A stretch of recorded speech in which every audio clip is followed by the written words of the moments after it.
Welcome back to Lily's kitchen magic. ഇന്ന് ഞാനിവിടെ prepare ചെയ്യാൻ വേണ്ടി പോകുന്നത് കരിമീൻ വാഴയിലെ പൊള്ളിസാണ്. വളരെ ടേസ്റ്റി ആയിട്ടുള്ള, അതായത് കേരളീയർക്കൊക്കെ ഒത്തിരി ഇഷ്ടമുള്ള ഒരു അടിപൊളി ഡിഷാണ്. ഇതിനുവേണ്ടി ഞങ്ങൾ ഒരു കിലോ കരിമീനാണ് വാങ്ങിയിരിക്കുന്നത്. ഇനി നമുക്ക് ആദ്യം നോക്കാം. പലർക്കും അറിയത്തില്ല കരിമീൻ എങ്ങനെയാണ് ക്ലീൻ ആക്കി എടുക്കേണ്ടത്, അല്ലെ കട്ട് ചെയ്തെടുക്കുന്നത്. അന്നേരം നമുക്ക് കുക്ക് ചെയ്യുന്നതിന് മുമ്പ് അതെങ്ങനെയാണ് ക്ലീൻ ആക്കി എടുക്കുന്നതെന്ന് നോക്കാം. നമുക്കറിയാം, ഈ കേരള കരിമീൻ എന്ന് പറഞ്ഞിട്ടുണ്ടെങ്കിൽ ഭയങ്കര ഫേമസ് ആയിട്ടുള്ള ഒന്നാണ്. ഇപ്പം ടൂറിസ്റ്റേഴ്സ് അല്ലെങ്കിൽ ഫോറിനേഴ്സൊക്കെ കേരളത്തിൽ വന്നു കഴിയുമ്പോൾ അവരാദ്യം ഓർഡർ ചെയ്യുന്നത് വെച്ചാൽ കരിമീൻ പൊള്ളിച്ചത്.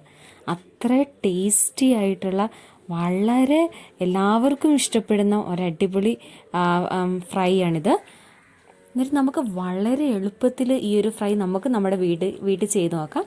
അന്നേരം ഇതിനു വേണ്ടി നമുക്ക് ആദ്യം ചെയ്യേണ്ടത് നല്ല വൃത്തിക്ക് ഈ കരിമീനെ നന്നായിട്ടൊന്ന് ക്ലീനാക്കി എടുക്കുക എന്നുള്ള, അതിൻ്റെ ചെതുമ്പലും എല്ലാം കളഞ്ഞ് അതിനകത്ത് നല്ല ക്ലീനാക്കി എടുക്കുക എന്നുള്ളതാണ് ആദ്യം ചെയ്യേണ്ടത്. വളരെ എല്ലാവർക്കും ഒരുപോലെ ഇഷ്ടപ്പെടുന്ന ഒരു നല്ലൊരു ഡിഷാണ്.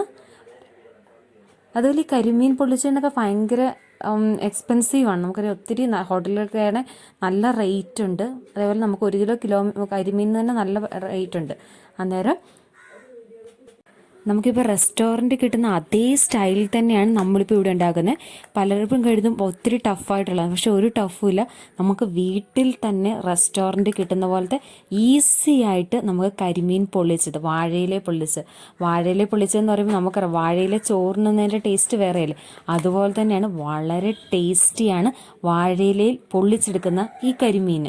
അന്നേരം നമുക്ക് ഈ വാഴയിലയിൽ പൊള്ളിച്ചെടുക്കുന്ന കരിമീൻ എങ്ങനെയാണ് ഉണ്ടാക്കുന്നതെന്നാണ് ഈ ഒരു വീഡിയോയിൽ ഞാൻ കാണിക്കാൻ വേണ്ടി പോകുന്നത്. അന്നേരം എൻ്റെ വീഡിയോ ഇതുവരെ സബ്സ്ക്രൈബ് ചെയ്തിട്ടില്ലെങ്കിൽ എല്ലാവരും സബ്സ്ക്രൈബ് ചെയ്യണം.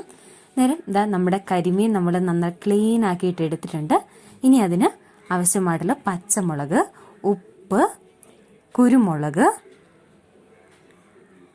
അതുപോലെ മുളക് പൊടി, ചെറിയുള്ളി ചെറുതായിട്ട് അരിഞ്ഞെടുത്തേക്കുന്നതാണ്, ജിഞ്ചർ ഗാർലിക് പേസ്റ്റ്, ഇഞ്ചിയും വെളുത്തുള്ളിയും കൂടെ പേസ്റ്റ് ചെയ്തെടുത്ത് വെച്ചിരിക്കുന്നത്, മഞ്ഞൾപ്പൊടി,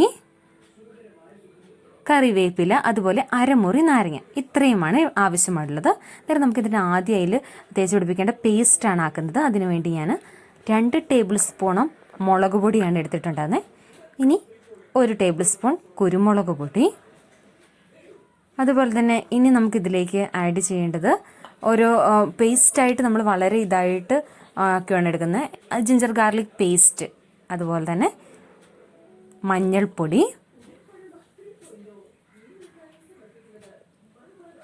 ഇനി അടുത്തത് ഇതിലേക്ക് നമ്മൾ ആവശ്യത്തിന് വേണ്ട ഉപ്പും കൂടി ഇട്ടു. ഇനി നമ്മൾ ക്ലീനാക്കി വെച്ച കരിമീൻ എടുത്തു. ഇനി നന്നായിട്ടൊന്ന് ഇപ്പം നമ്മൾ എടുത്ത് വെച്ചിരിക്കുന്ന എല്ലാം കൂടെ നന്നായിട്ടൊന്ന് മിക്സ് ചെയ്യണം. എന്നിട്ട് ഇനി അതിലേക്ക് ഒരു അരമുറി നാരങ്ങ നീരും കൂടെ ഒഴിക്കുക. അന്നേരം നല്ല ഇതായിട്ട് കിട്ടും. ഇനി നന്നായിട്ടതൊന്ന് മിക്സ് ചെയ്തെടുക്കുക. എന്നിട്ട് മിക്സ് ചെയ്തിട്ട് ഉള്ള ആ ഒരു ഇതുണ്ടല്ലോ, നമ്മുടെ കരിമീനിൽ നന്നായിട്ട് തേച്ച് പിടിപ്പിക്കാൻ വേണ്ടി പോകാം. ആ വിടവിലും അതുപോലെ തന്നെ ആ ഒരു ഫ്രണ്ടിൽ ഓപ്പൺ ചെയ്തിട്ടുള്ള ഭാഗത്തും അവിടെ എല്ലാം നന്നായിട്ട് 2 വശത്തും നന്നായിട്ട് ഈ ഒരു മുളക് പൊടിയും മഞ്ഞൾപ്പൊടിയും ഒക്കെ ആക്കി നമ്മൾ മിക്സ് ചെയ്ത് വെച്ചിരിക്കുന്ന അതിലേക്ക് തേച്ച് പിടിപ്പിക്കണം. ആ ഒരു അരപ്പ് നന്നായിട്ട്, കാരണം വെച്ചാൽ അതിൻ്റെ ടേസ്റ്റ്, ഈ കരിമീൻ്റെ ആ ഒരു പൊള്ളിച്ചതിൻ്റെ ടേസ്റ്റ് എന്ന് പറയുന്നത് ഈ ഒരു മസാലയിൽ. അന്നേരം നന്നായിട്ട് എല്ലാ ഭാഗത്തും വരുന്ന ആ വിടവിന് നമ്മൾ ചെറുതായിട്ട് വിടവ് കൊടുത്തായിരുന്നു. അന്നേരം നന്നായിട്ട് അതിലെല്ലാം എല്ലാ ഭാഗത്തും നന്നായിട്ട് തേച്ച് പിടിപ്പിക്കുക. അന്നേരം ഇപ്പം നമ്മുടെ കരിമീനിലെ എല്ലാ ഭാഗത്തും പിടിപ്പിച്ചു. ഇനി നമുക്കിത് 1 മണിക്കൂർ മാറ്റി വെക്കണം. ഞാനിത് 1 മണിക്കൂർ കഴിഞ്ഞാണ് ഇത് എടുത്തിരിക്കുന്നത്. ഇനി അടുത്ത് നമുക്ക് ഇത് പൊള്ളിച്ചെടുക്കാൻ വേണ്ടി പോവുകയാണ്. ആദ്യം എണ്ണ ഒഴിച്ചു. ഈ എണ്ണ നന്നായിട്ടൊന്ന് ചൂടായി വരണം. നമുക്ക് ആ ഒരു കരിമീൻ കിടക്കുന്ന പാകത്തിന് കുറച്ച് എണ്ണ ആവശ്യമുണ്ട്. 1 മണിക്കൂർ നമ്മൾ വെച്ചിരുന്ന കരിമീനാണ്. ആ കരിമീൻ നമുക്ക് ആ എണ്ണയിലേക്ക് ഇട്ട് കൊടുക്കാവുന്നതാണ്. ഹാഫ് കുക്ക്ഡ് ആയിരിക്കണം, അതായത് മുഴുവനുമായിട്ടും വേകാൻ വേണ്ടി പാടില്ല, പകുതി വേവായിട്ടായിരിക്കണം നമുക്ക് കിട്ടേണ്ടത്. ഇനി ഈ ഏകദേശം ഒരു ഭാഗമായിട്ടുണ്ടെങ്കിൽ നമുക്കത് പതുക്കെ ഒന്ന് മറച്ചിട്ട് കൊടുക്കാവുന്നതാണ്. അധികം വേവ് പാടില്ല, ഹാഫ് കുക്ക്ഡ് ആയിട്ടാണ്. പിന്നെ ബാക്കി നമ്മൾ വാഴയില വെച്ചിട്ടാണ് കുക്ക് ചെയ്യുന്നത്. കണ്ടോ, ഇത്രയും പോർഷൻ, അതായത് മുഴുവനായിട്ടും വേകാത്തൊരു രീതി നമുക്ക് കിട്ടണം. അധികം അങ്ങ് മുരിഞ്ഞു പോകാൻ വേണ്ടിയിട്ട് പാടില്ല. അന്നേരം നമുക്ക് ഇത്രയും മതി, ഹാഫ് കുക്ക്ഡ് ആയിട്ട് ഇപ്പം നമുക്ക് കിട്ടിയിട്ടുണ്ട്. ഇനി നമ്മൾ ഈ ഒരു എണ്ണയിലേക്ക് തന്നെയാണ് ബാക്കിയും കൂടെ ചെയ്യാൻ ഉദ്ദേശിക്കുന്നത്. അന്നേരം ഇതിലേക്ക് നമുക്ക് കുറച്ചും കൂടെ, കണ്ടോ ഇപ്പം നമുക്ക് ഹാഫ് കുക്ക്ഡായി കിട്ടിയിരിക്കുന്ന കരിമീനാണ്. ഇനി അതിലേക്ക് കുറച്ച് എണ്ണയും കൂടെ നമുക്ക് ഒഴിച്ചു കൊടുക്കാം. കാരണം ആ ഒരു കുറച്ചൊരു എണ്ണയും കൂടെ ഉണ്ടെങ്കിൽ ആ ഒരു നല്ല ഗ്രേവിയാണ് നമ്മളിനി ഉണ്ടാക്കാൻ വേണ്ടി പോകുന്നത്. അന്നേരം ഇവിടെ സവോള അല്ലെങ്കിൽ ചെറിയുള്ളിയോ, ഞാനിവിടെ ചെറിയുള്ളി എടുത്തിരിക്കുന്നത് കേട്ടോ, ചെറുതായിട്ട് അരിഞ്ഞു വെച്ചിരിക്കുന്നതാണ്, നീളത്തിൽ അരിഞ്ഞു വെച്ചിരിക്കുന്നത്. ഇനി നന്നായിട്ട് ഇതൊന്ന് ഇളക്കി കൊടുക്കാം.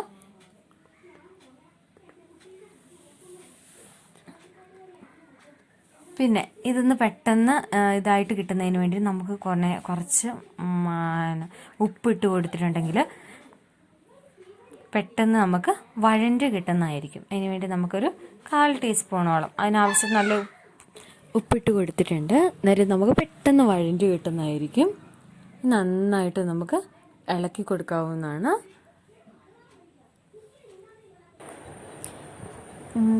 കരിമീൻ പലതരത്തിലാണ് എല്ലാവരും വെക്കുന്നത്. പ്രധാനമായിട്ടും കറിയാണ് വെക്കാറുള്ളത്. കരിമീൻ കറി, കേരള കരിമീൻ കറി എന്നൊക്കെ പറഞ്ഞാൽ ഭയങ്കര ഫേമസ് ആണ്. അങ്ങനെ ഇനി നമുക്കിതിലേക്ക് ഓരോരോ മസാലകൾ നമുക്ക് ആഡ് ചെയ്യാവുന്നതാണ്. ആദ്യം മസാല ചേർക്കുന്നതിന് മുമ്പ് നമ്മൾ ജിഞ്ചർ ഗാർലിക് പേസ്റ്റ് നമ്മൾ എടുത്തിട്ടുണ്ടായിരുന്നു. അതിൻ്റെ കുറച്ച് ഭാഗം നമ്മൾ നേരത്തെ പേസ്റ്റ് പോലെയാക്കി ആ കരിമീനിൽ പറ്റിക്കുന്ന സമയത്ത് എടുത്തായിരുന്നു. ബാക്കി ഉണ്ടായിരുന്നത് ഇപ്പം നമ്മളാക്കാൻ പോകുന്ന ഈ ഗ്രേവിയിലേക്ക് ആഡ് ചെയ്തു. അപ്പം നമുക്ക് നന്നായിട്ട് ഇളക്കി കൊടുക്കാവുന്നതാണ്.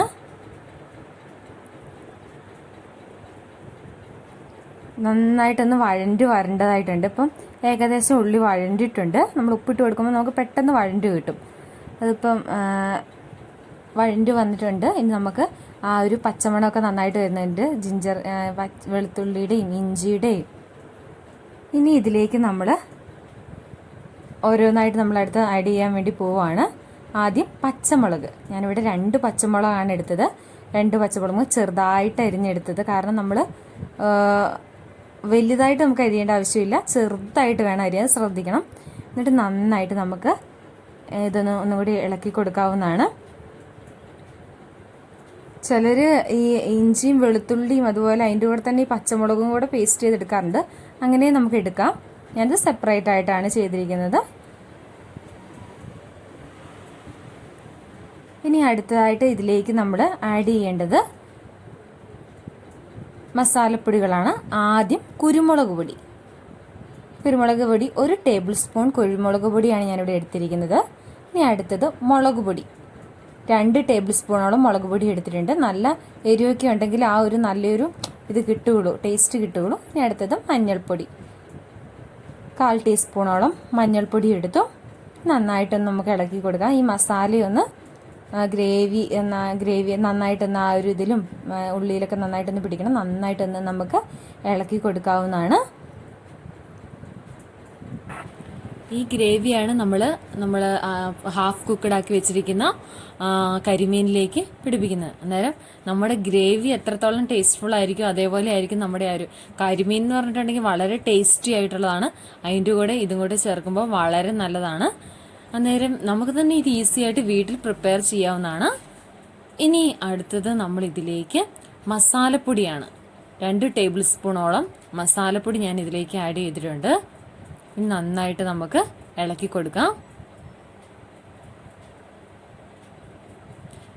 കടയിലൊക്കെ കിട്ടുന്ന പോലെ തന്നെ നമുക്ക് ഇത് കിട്ടും. വളരെ എക്സ്പെൻസീവ് ആണ് നമുക്കിത് കടയിൽ വാങ്ങിക്കുന്ന സമയത്ത്.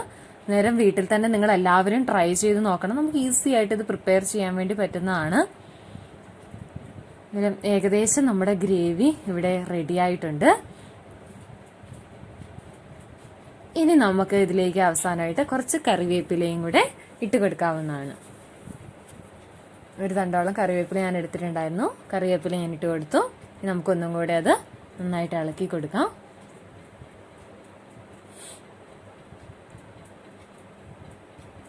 കരിമീൻ ഇഷ്ടപ്പെടുന്ന എല്ലാവരും ഇത് എന്തായാലും വീട്ടിൽ ട്രൈ ചെയ്ത് നോക്കണം. നമുക്ക് തന്നെ ഇപ്പം കരിമീനിന് നല്ല വില കൂടുതലല്ല, പക്ഷെ ഒരു വലിയ പീസ് ഉണ്ട് നന്നായിട്ട്.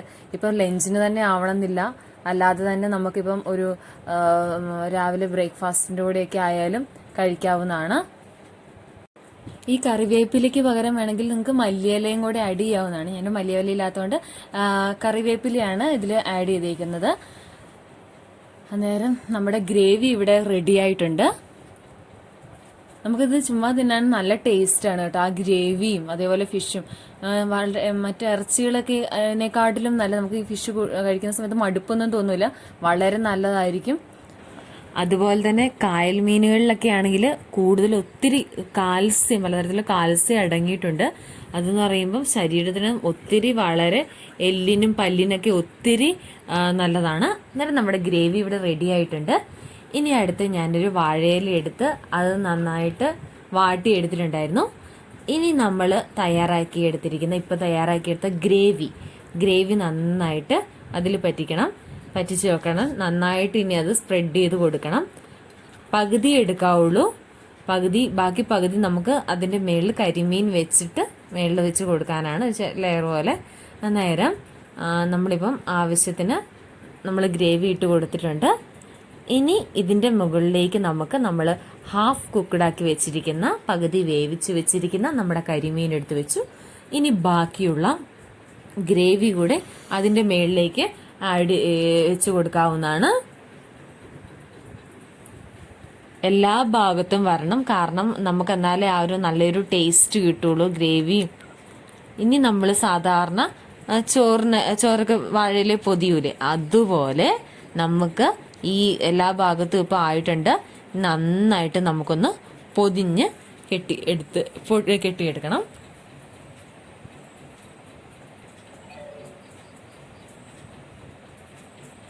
നമുക്ക് അതിനു മുമ്പ് നമ്മളൊരു കാര്യം കൂടെ ചെയ്യും. എന്താണെന്ന് വെച്ചാൽ ഇത് തേങ്ങാപ്പാലാണ്. ഞാൻ ആ മസാലയുടെ ഒരു ഇതിലേക്ക് പിഴിഞ്ഞെടുത്തോന്നേ ഉള്ളൂ. തേങ്ങാപ്പാൽ ആ ഒരു മസാലയുടെ ഇതും കൂടെ കിട്ടാൻ വേണ്ടി തേങ്ങാപ്പാൽ ഒഴിച്ച് കഴിയുമ്പോഴത്തേനും നമ്മുടെ ഈ ഒരു കരിമീൻ പൊള്ളിച്ചതിൻ്റെ ടേസ്റ്റ് ഒന്നും കൂടെ കൂടും, നല്ല ടേസ്റ്റ് അങ്ങോട്ട് ആകും. അന്നേരം ഇനി നമുക്കിത് വാഴയിൽ നന്നായിട്ടൊന്ന് പൊതിഞ്ഞെടുക്കാവുന്നതാണ്. രണ്ട് വശത്തും നന്നായിട്ട് കെട്ടിയെടുത്തു. ഇനി നമുക്കൊരു വെച്ചത് വാഴയിലയുടെ തന്നെ ഇതാണ്, അത് വെച്ചിട്ട് നമുക്കൊന്ന് കെട്ടി ഇതാക്കാം. ഇനി നമ്മുടെ അടുത്ത പരിപാടി എന്ന് പറഞ്ഞിട്ടുണ്ടെങ്കിൽ ഇത് പൊള്ളിക്കാൻ വേണ്ടി പോവാണ്. നമ്മുടെ പകുതി വേവയായിട്ടുണ്ടായിരുന്നുള്ളൂ, ബാക്കി നമ്മൾ വേവിക്കാൻ പോവാണ്. അത് വാഴയില പൊതിഞ്ഞാണ്.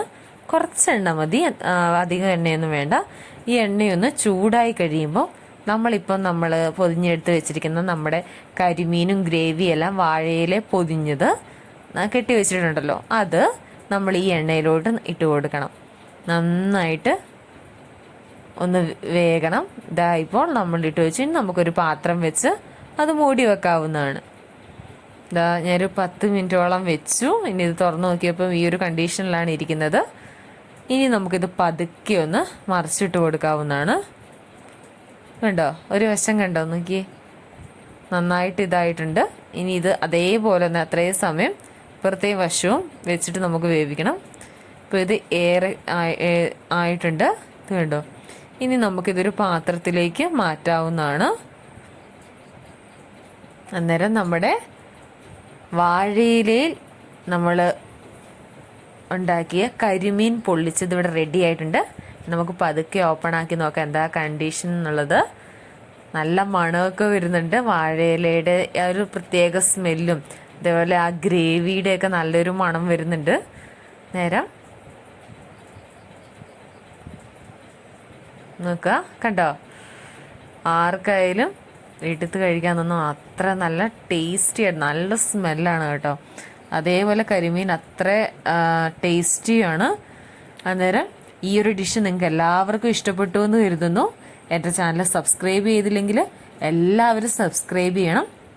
അതുപോലെ ഇതിൻ്റെ ചേരുവകളിലും കാര്യങ്ങളെല്ലാം ഞാൻ ഡിസ്ക്രിപ്ഷനിൽ കൊടുത്തിട്ടുണ്ട്, നിങ്ങൾക്ക് നോക്കിയിട്ടുണ്ടെങ്കിൽ കാണാവുന്നതാണ്.